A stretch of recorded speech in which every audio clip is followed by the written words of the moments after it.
Has a video game ever made you cry? Has a game ever made you happy, sad, exuberant, or filled with anger?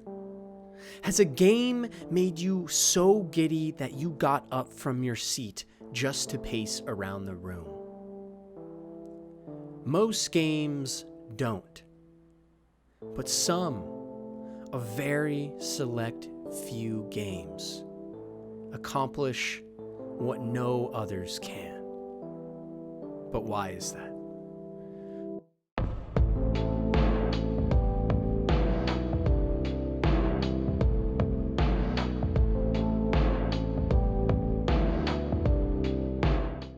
For a little over 25 years now, I've been a gamer.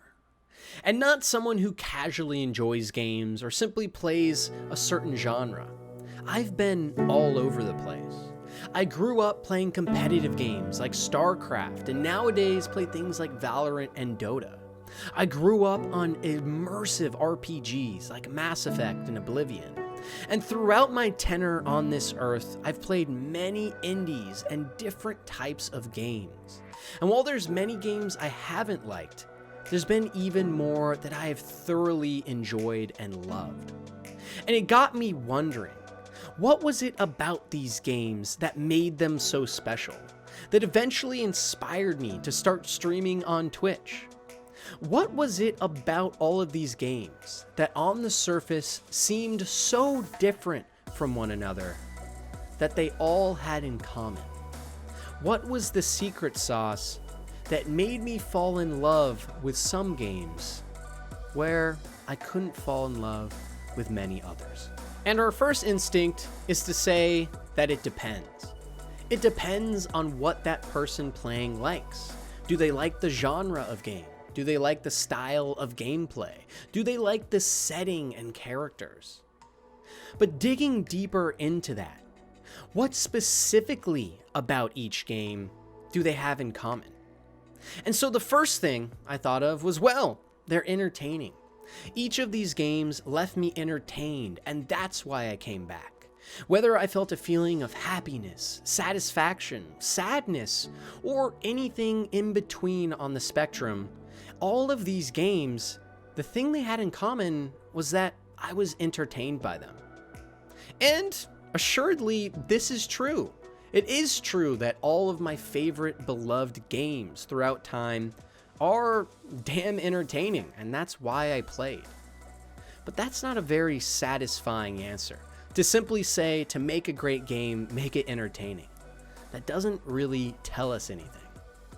So if we dig one layer deeper, if we look into this problem even further, what do each of these games have in common?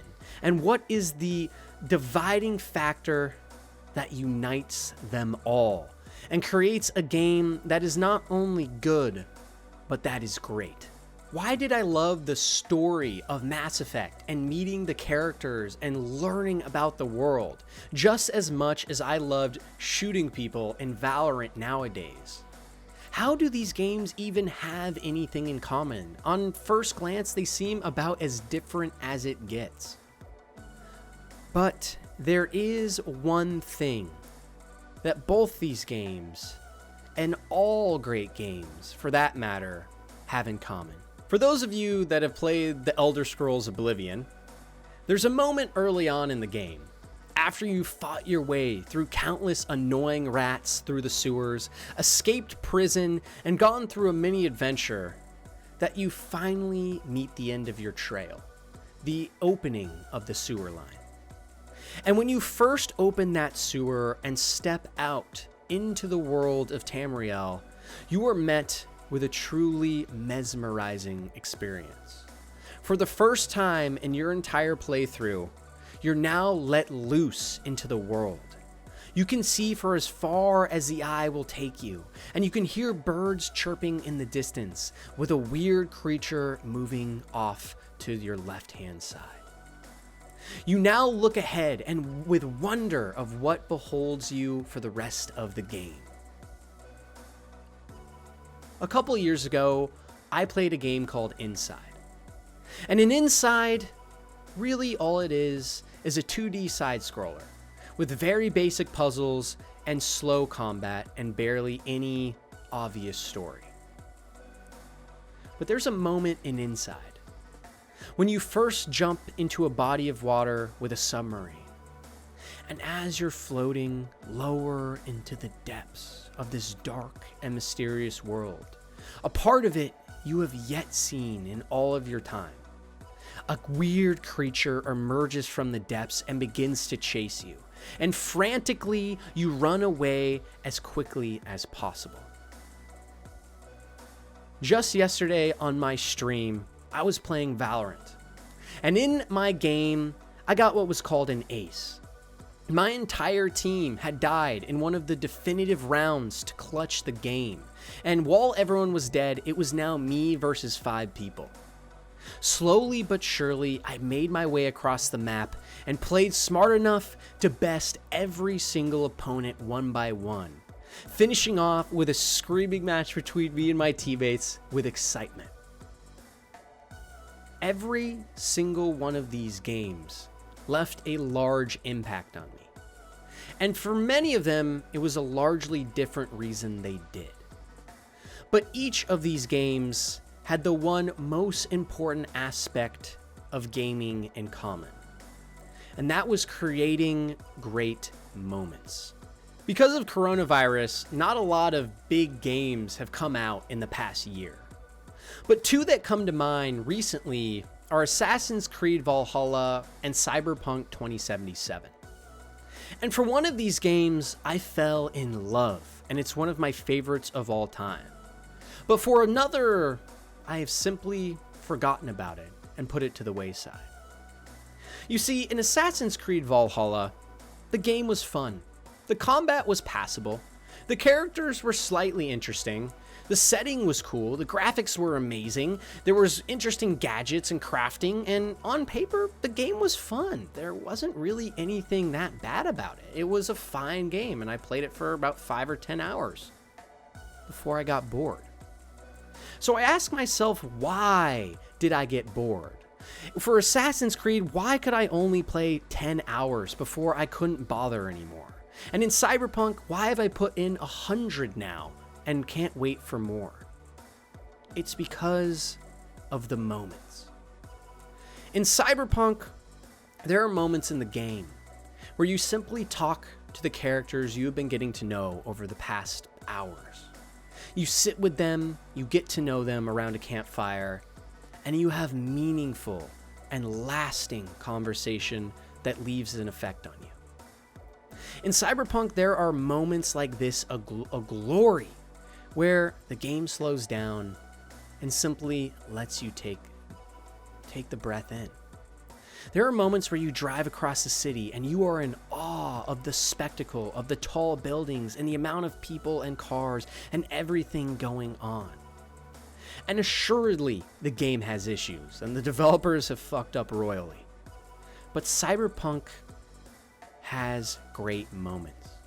In Assassin's Creed, I did missions, I killed people, I had some funny missions and some interesting ones, but not many great moments. There weren't many times where I simply stopped to take in everything that was happening, where I talked more to characters because I truly cared about them. And most importantly, times that left a lasting effect on me. The difference between a good and a great game is one that can give you these sorts of moments. And quite truthfully, these are different between people. While I may love Cyberpunk, others will play it and simply not quite see it for what I do. Just as others have loved Assassin's Creed Valhalla, where I don't enjoy it.